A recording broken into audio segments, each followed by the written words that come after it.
All right, my friend, if you are heading to Yellowstone National Park, you probably want to see some geysers erupt.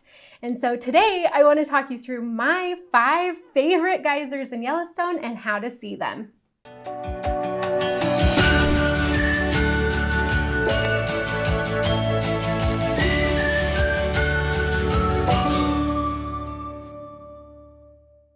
My name is Ash. I'm a former park ranger and the founder of dirtinmyshoes, and you will find me in Yellowstone at least once a year, sometimes more. I just love this national park. It is one of my favorite places to go and explore. And so today I want to talk to you about my favorite geysers and how to see them. So let's get started. What's crazy is that Yellowstone National Park actually contains 60% of the world's geysers. There are nearly 500 geysers in Yellowstone, and that's just a massive amount in this relatively small area in the corner of Wyoming. So it's pretty crazy that you can come here. I'm listing 5 today, but out of 500, there are so many cool things to see and some surprise sightings that you might have while you're here. We'll talk about that, but there's so many options to see geysers erupt. Keep that in mind as you're going around the park, especially when we're talking about this first geyser that of course you definitely have to see, which is Old Faithful. Because Old Faithful, it erupts on a pretty reliable schedule, which if you think about it is pretty crazy. Just that we're able to guess within a matter of minutes when this eruption is going to happen. Looking at a map of Yellowstone, let's go down here. This is where Old Faithful is, and Old Faithful is part of the Upper Geyser Basin area of Yellowstone, which is the area of the park that has the most geysers. What makes Old Faithful so cool is that it literally is the most well-known geyser in the world. It erupts predictably, it erupts often, and so it's just one of those things that in our world where we expect to see things when we want to see them, Old Faithful delivers that. And so you can go to the Old Faithful area. You don't have to wait very long. This geyser erupts basically every 90 minutes. You'll see in the visitor center, they have predictions for when the geyser is going to erupt, and it will give you a time, and then it will say plus or minus another amount of time. So in the case of Old Faithful, it will say 10:30 a.m. plus or minus 10 minutes. That means it might erupt as early as 10:20 or as late as 10:40. You'll want to add those 10 minutes on either side of the geyser prediction time. So when you get there, check and see when this is supposed to erupt, and then get a seat at the bench if it's almost time and wait for this beautiful, beautiful geyser. Old Faithful erupts to, on average, about 130 feet, which is quite high. It can go higher than that or lower than that, just depending on how much pressure has built up in that cavern. But plan on a good show that lasts anywhere from about 1.5 minutes to 5 minutes. Typically, it's a pretty long eruption, and so it's just really fun to sit there and watch and get some good pictures and video as well. Okay, for geyser number 2 that you shouldn't miss is Castle Geyser. And Castle Geyser is just a short walk from Old Faithful. It's not very far, but it puts on a really great show. The shape of this geyser is really unique. It looks very majestic. It does look like a castle with water and steam coming out. So it's really fun. This is a geyser that is on a schedule as well. So we can predict when this will erupt with a pretty good track record. So you can come to this area and plan your time so that you can catch the eruption of Castle Geyser. Okay, so looking at the map, Castle Geyser is located in the Upper Geyser Basin again. So while you're here at Old Faithful, take some time to go and see Castle. And if I go to this part of the map, you can see, so Old Faithful is here, and then you just take a short walk down this way and you'll find Castle Geyser right here. It's really easy to get to. It's not too far from Old Faithful. You'll just leave your car parked and you can just walk right over there. A lot of times as you're walking around Geyser Hill or the Old Faithful area, there's a ton of boardwalks you can walk in this area. But a lot of times as you're walking, you will see a good amount of steam coming out of Castle Geyser. It's really fun. So even if this geyser isn't actually set for eruption, and if you're not able to catch the actual eruption, a lot of times there is still something going on here and steam will be coming out. It will be spewing a little bit. So it's really fun to stop here and see what you can see.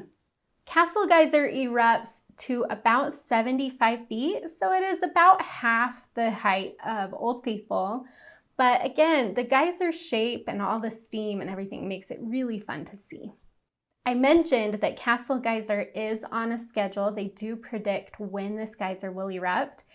It's every about 13 and a half hours and plus or minus 45 minutes. So it is a pretty good window of time. It's definitely not as often as Old Faithful. So when you get to Yellowstone, or I'll show you how to check these geyser times here in a minute, but when you check that time, it will give you a time like 10:30 a.m. and then it will say plus or minus 45 minutes. So that means it could erupt as early as 9:45 or as late as 11:15. So you do have a really big window there that you'll need to sit and wait to see an eruption of Castle. What's great about this eruption though is that it typically lasts about 15 to 20 minutes. And again, even if you're not able to catch a major eruption, it does have frequent minor eruptions. And so you can walk by there at almost any time and hopefully see something. Okay, for the third geyser you don't want to miss, this is Grand Geyser. Grand Geyser is probably my favorite geyser in the park if I had to choose one. So this is definitely one that if you can make time for and you do visit within its eruption window, definitely try to see this one. Grand Geyser is located in the Upper Geyser Basin with Old Faithful and Castle Geyser. So again, this area is just phenomenal. There are so many cool things that you can see. But so you'll see Old Faithful over here, you've got Castle right here, and then you just take the boardwalk up here across the river to get to Grand. What I love about Grand Geyser is it really is so grand. It erupts in big giant spurts and it goes really high and there's just a lot of power there. It's so fun to watch. It's noisy, it's high, it's just so dramatic. I favor this one over pretty much any other geyser in Yellowstone. Grand Geyser erupts typically around 160 feet, sometimes higher. It just depends on how much pressure is there. So again, in comparison, Old Faithful typically hovers around 130 feet or so. So Grand Geyser is taller. It just feels very grand. And so it's a really fun one to see. Another cool thing about it is that it does typically erupt longer than Old Faithful. You're looking at around 8 to 12 minutes. And so you do get a really great show. What I also love about this one is by the way that it erupts, there are some pools of water that kind of sit stagnant before it erupts. While it's erupting, you can actually watch those pools of water drain and they get dry as that water is shot into the sky. So it's really fun to watch. You get kind of a close-up look at the plumbing that is underneath this geyser. Grand Geyser is another one of those geysers that is on a schedule. We're so lucky. So this one erupts about every 6.5 hours, plus or minus 60 minutes. So again, like Castle Geyser, it's a pretty wide time frame, when you're waiting to see this erupt. So if you see the geyser prediction, it's supposed to go off at 10:30 a.m., then it will say plus or minus 60 minutes. So it could be any time between 9:30 and 11:30. So keep that in mind. It is a big window, makes it a little bit difficult to see, especially if you have younger kids who just don't want to sit that long. But we love watching Grand Geysers, so the wait is worth it. Okay, so for number 4 and number 5 on my list, we are venturing into the land of unpredictability. So these geysers do not follow a schedule. They're much harder to see, but I definitely wanted to mention it just because if you're in the area, it's definitely worth sticking around for a minute and crossing your fingers that you'll be able to see one of these geysers erupt. So number 4 is Beehive Geyser. And Beehive Geyser is also located in the Upper Geyser Basin. So looking at the map, again, we're in this Old Faithful area, and basically you can see it from a couple different spots. There is a viewpoint down here along the way to Castle Geyser. There's like a side trail that will take you closer, and it can be a little bit hard. You can still see Beehive Geyser. It's a massive geyser, but you're not too close. If you want to be closer, then you actually need to go across the river over here to this side. And Beehive Geyser isn't marked on here, but to this side of the river, and then you'll see. And they do have signs saying Beehive Geyser on this side, so you'll be able to see it, but it is on this side of the river. What is so cool about Beehive Geyser is that it's known as a cone geyser, and cone geysers, that pressure is actually even more pressurized because there's an actual cone that directs the water more pressurized as it's coming out. And so with this one, it sounds like a jet engine. It's just like such a massive amount of pressure coming out. It is so loud, and the water shoots really high because it's just constricted where it's coming out, and so it's shooting with a lot of pressure and noise. So I love seeing this one. We've been lucky enough to see it erupt 3 different times. You can tell how much time I spend in Yellowstone because this geyser is not on a schedule. But what's cool about it is that there is a little indicator geyser. It's really small right next to Beehive Geyser. And this indicator geyser will start to spew water. And the rangers at Old Faithful are watching this indicator geyser. And as soon as they see the water start coming out of here, then that's when they know that Beehive Geyser is about to erupt. And so they will make an announcement over the speaker system at Old Faithful saying, Beehive Geyser is going to erupt in the next 5 minutes. So if you want to see it, head over there. And we've been really lucky that way, just hanging out in the Old Faithful area and then being able to run over to Beehive Geyser and see it up close. Last time we saw Beehive Geyser, we were on that side of the boardwalk. We were on the side that's really close to it on the other side of the river. And we actually got massively drenched by Beehive. The water wasn't hot. It was actually, it had cooled down by the time it hit us. But that was an unforgettable experience. My kids still talk about that. So again, just another reason to hang around the Old Faithful area a little bit longer, walk around the boardwalk, see what you can see. You'll definitely see some smaller geysers that are not on a schedule and that are just, having fun and erupting at will. But you might catch a bigger one that's also not on a schedule, like Beehive. The Beehive Geyser does get to 150 feet or higher, so it's a big one. It shoots really high. The eruption typically lasts about 5 minutes, so it puts on a really good show. And again, its eruption schedule is varied. It can be anywhere from like every day or so to up to 2 weeks in between eruptions.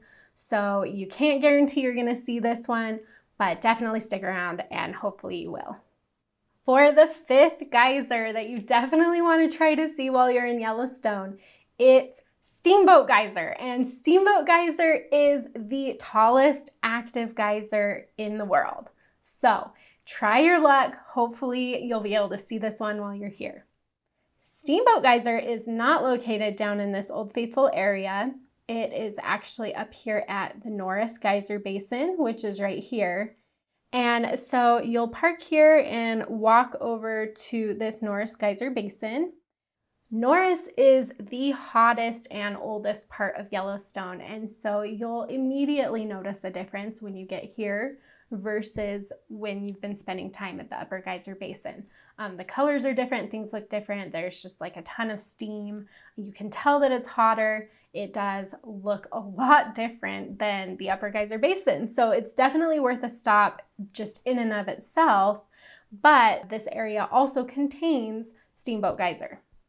When you get to Norris, you'll want to walk on the Back Basin Trail just for a minute, and that will take you out to Steamboat Geyser. But I do recommend walking the Porcelain Basin and seeing some of the other areas of Norris. What's really cool about this part is that pretty much everything is above boiling. So all the water is just really, really hot. And almost everything is extremely acidic. And so you'll notice even when you get to the parking lot for Norris, it says, you're parking here at your own risk, because if Steamboat Geyser erupts, it shoots acidic water with tons of debris into the air, and it can actually damage your car. And so that's how cool and crazy this area is and this geyser is.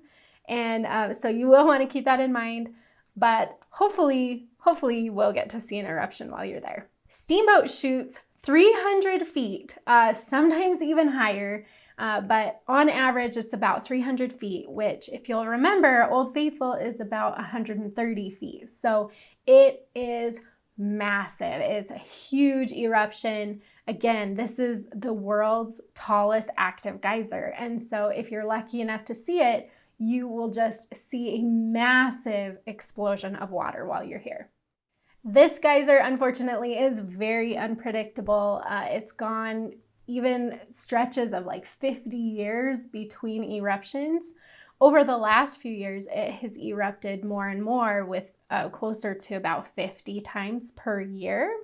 But there's just no way to know. If you're lucky enough to be there when it does, then great. If you're not, there's nothing you could have done. So this geyser is very unpredictable.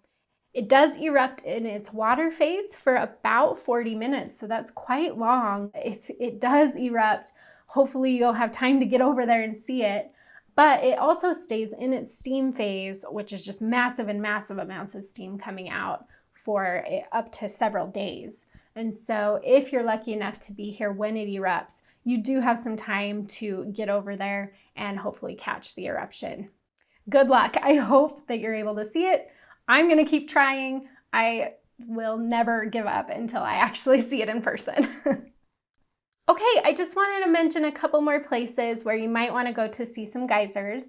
So looking at the map of Yellowstone, you can come down here, Lone Star Geyser. This one's about every 3 hours. It's not on a set schedule, but it is pretty predictable. You've got a bunch of little ones over in here at the Upper Geyser Basin area. The Lower Geyser Basin area by the Fountain Paint Pot, we have had great luck seeing smaller geysers here. Last time we were there, we saw 3 at the same time right next to each other. This Firehole Lake Drive has the Great Fountain Geyser, which is a predicted geyser, so that's a good one. And I forgot to mention, there are a couple more predicted geysers down in the Upper Geyser Basin. So you could also see Daisy Geyser or Riverside Geyser. Those are both on prediction schedules as well. Okay, so let me show you how to figure out what time these geysers are going to erupt. So I'm here on the Yellowstone website, and I will link this into the video description so you have this website. But basically, if you scroll down right here, then it says geyser predictions are available from these sources. So you do have a couple of different options here. You can click over to the Twitter feed at Geyser NPS, and that will show Old Faithful eruptions. And so that will tell you the next time that Old Faithful is going to erupt. You can use the NPS Yellowstone app, so you can get that, and that will show you those geyser times as well. I've found that the app can be a little unreliable. It's a little bit hard sometimes to get that to work, and so that's not usually my first option. But if it's working, it's great. You can call them and just listen to a recorded message with the prediction times. But really the easiest way, the way that I like to do it, is to do this last option. This is the Geyser Times website. So I'm going to click over there, and you'll get taken to this screen. It's kind of a funky looking screen. This has a whole bunch of different geysers, not even the ones that are predicted. So you'll see in here we've got like a Sawmill, Little Cub. Like these are ones that aren't on a schedule. The ones that are on a schedule, Castle, Daisy, Grand, you'll see those in there as well. But the easiest way, the way that I like to do it, is to come up here to this predictions tab. and then it will bring you to these 6 that the park makes predictions for. And so you can see actually right now, this is an awesome time. You could potentially see Old Faithful, Daisy, and Riverside right now that you're within that window. This is the way that I like to do it for the day of. You can also come down, and if you don't want to look at the graph, you can see what time frame you're looking at. So again, this is 3:58 plus or minus an hour. So anytime from 2:58 to 4:58, which is what it shows right here. So it's just a different way to see the information. You'll notice that there is no way to move this forward. So this is just a day of, you can't plan in advance for being able to get to these, except for really the day of, because they base their next prediction off of the last eruption. And so once these erupt, then they will have a new prediction time for those going forward for the next one. I hope that you have a great time in Yellowstone. I hope that you're able to see some of these geysers explode. That's what makes Yellowstone so cool. So taking the time to do this is well worth it. And I hope that you just have a fabulous time in Yellowstone National Park.